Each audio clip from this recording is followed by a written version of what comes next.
Guys Paytm ban क्यों हो गया और पेटीएम ने ऐसा क्या कर दिया कि आरबीआई ने पेटीएम को बैन कर दिया और पेटीएम के बैन होने से किस किस चीज पर इंपैक्ट पड़ा है तो जानेंगे आज के इस वीडियो में सब कुछ। तो बिना कुछ देरी के वीडियो को करते हैं शुरू।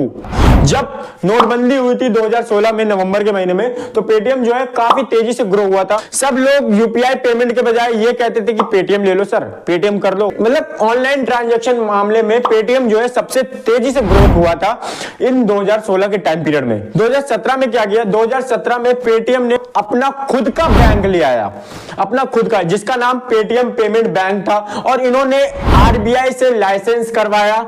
जो कि आरबीआई जब किसी बैंक को लाइसेंस देता है तो उसके कुछ टर्म्स एंड कंडीशन बनाता है, टर्म्स एंड कंडीशन देता है और रूल्स एंड रेगुलेशन बताता है कि हमारे रूल्स एंड रेगुलेशन को फॉलो करना है तुमको, तभी तुम बैंक को इशू कर पाओगे, बैंक को रन कर पाओगे, बैंक को चला पाओगे।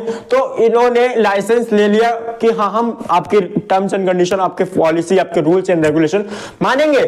अब 2018 में इन्होंने क्या किया, इन्होंने ना रूल्स ना रेगुलेशन ना टर्म्स ना कंडीशन कुछ भी आरबीआई का फॉलो नहीं किया। अब 2018 में आरबीआई ने कॉम्प्लायंस इशू कर दिया पेटीएम के ऊपर। बिना केवाईसी के तुम न्यू यूजर्स को, न्यू कस्टमर्स को अलाउ नहीं कर सकते। फिर 2019 में अलाउ करवाया न्यू कस्टमर्स विद केवाईसी के साथ। अब फिर जब अकाउंट होल्डर ओपनिंग हो गए फिर भी ये पॉलिसी ना रूल्स ना रेगुलेशन को नहीं फॉलो कर रहे थे, फिर भी नहीं फॉलो कर रहे थे।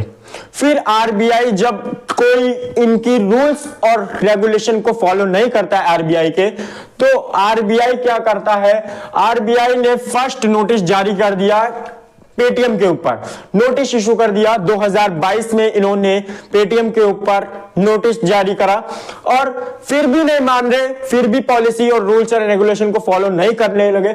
जब पेटीएम ने आरबीआई को बहुत ज्यादा अवॉइड कर दिया था तब 2023 में 5,39 करोड़ का फाइन चार्ज ठोक दिया पेटीएम के ऊपर आरबीआई ने। अब पब्लिकली जो है पेटीएम बैन हो चुका है। 31 जनवरी 2024 को ये न्यूज आई है कि पेटीएम जो है बैन हो चुका है। अब जिसका भी पेटीएम पेमेंट बैंक में खाता है या पैसे हैं, अमाउंट है अकाउंट में, या आपने किसी अदर बैंक का अकाउंट पेटीएम से लिंक कर रखा है, वैसे तो बंद नहीं होगा लेकिन अपने रिस्क ना लेते हुए, रिस्क मत लीजिए, पेटीएम से सारे के सारे अकाउंट अनलिंक कर दीजिए। जो भी आपके वॉलेट में पेटीएम पेमेंट बैंक में जितना भी पैसा है उसको विड्रॉ करिए। और हाँ, फास्टैग सबसे बड़ा रीजन, फास्टैग पेटीएम जो है सबसे लार्जेस्ट फास्टैग इशूअर है। 80 मिलियन लोगों को इन्होंने कस्टमर बना रखा है फास्टैग का। फास्टैग जो है 29 फरवरी तक काम करेंगे, उसके बाद नहीं काम करेंगे।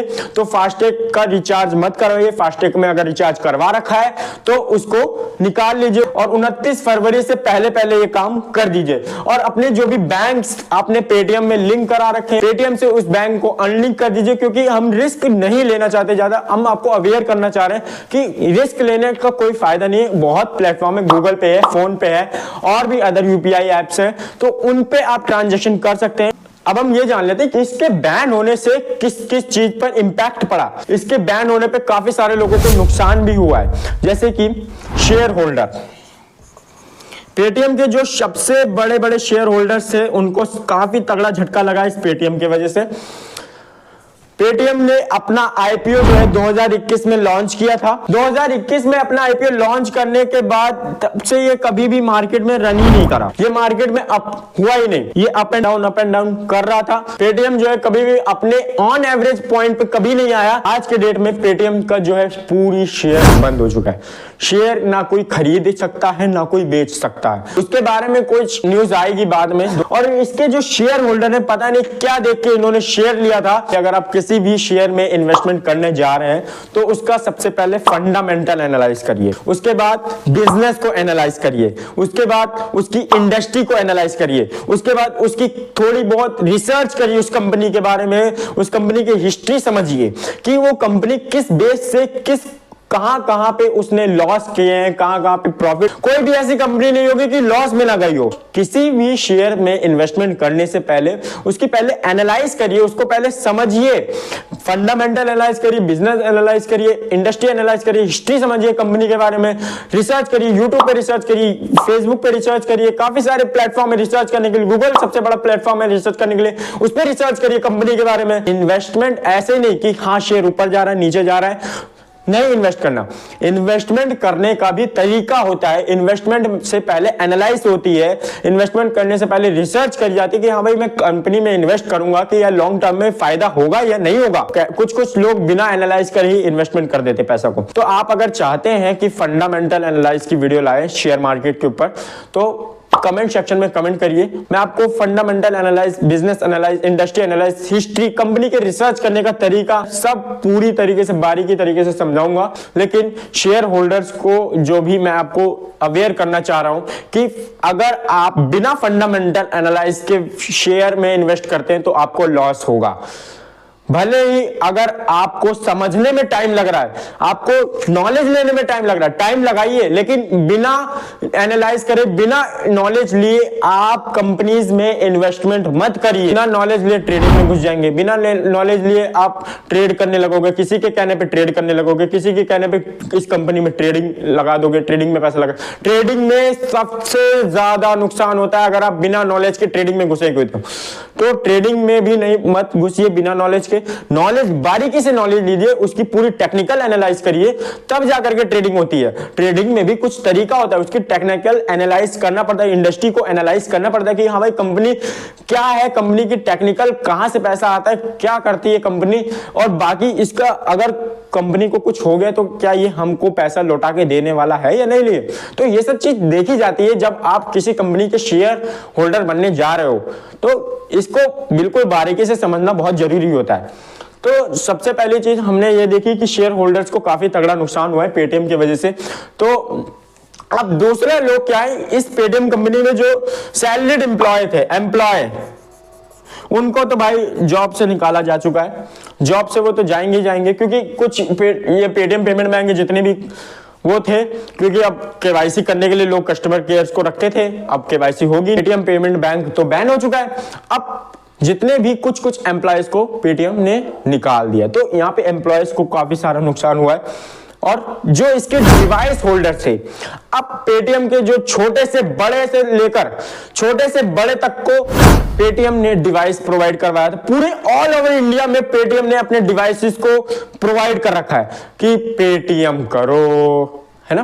पेटीएम ने काफी सारे मर्चेंट्स को अपने अपने डिवाइस प्रोवाइड करा रखे हैं, तो वो उनको काफी सारा नुकसान हुआ है। नुकसान क्या हुआ है कि वो ऑनलाइन पेमेंट पेटीएम के जरिए लेते थे, अब ऑनलाइन पेमेंट कहां से करेंगे, तो उसके लिए भी अलग ऑप्शन है, बहुत सारे ऑप्शन है, आप उनको ट्राई करिए।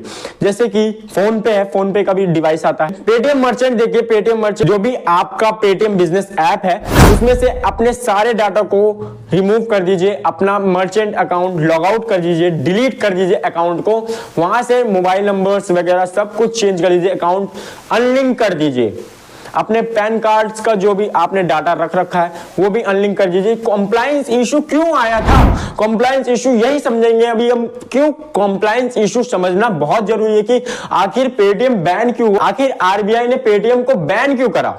देखिए समझिए, बिल्कुल पेटीएम जो है चाइना से इन्वेस्टमेंट लेता था, जिस कंट्री से अपने इंडिया का रिलेशन नहीं है उस कंट्री से पेटीएम जो है इन्वेस्टमेंट ले रहा था। और अंदाजा ये भी लगाया जा रहा है पेटीएम जो है अपने कस्टमर का डाटा चाइना में पहुंचाता था। ये जो रूल्स रेगुलेशन बना रखे कि अगर अपने कंट्री के बैंक का डाटा अगर दूसरे कंट्री में जा रहा है तो ये आरबीआई के रूल्स एंड रेगुलेशन को तोड़ रहा है वो बैंक। सबसे पहली चीज आरबीआई के रूल्स एंड रेगुलेशन की सबसे पहली चीज यही होती है कि अपने जो भी बैंक का अपने कस्टमर्स का डाटा है उसको बाहरी ना पहुंचाए, उसको बाहरी फॉरेन कंट्रीज में ना जाने दे। ये थी गाइस पेटीएम कंप्लायंस इशू की पूरी कहानी जो कि मैंने आपको बताई। आई होप गाइस आपको इंफॉर्मेटिव वीडियो पसंद आई होगी। अगर वीडियो पसंद आई तो वीडियो को लाइक कर देना और हाँ वीडियो को ज्यादा से ज्यादा शेयर कर देना ताकि काफी सारे लोग अवेयर हो जाएं इस वीडियो को देखकर। चलिए गाइस मिलते हैं नेक्स्ट वीडियो में, तब तक के लिए जय हिंद।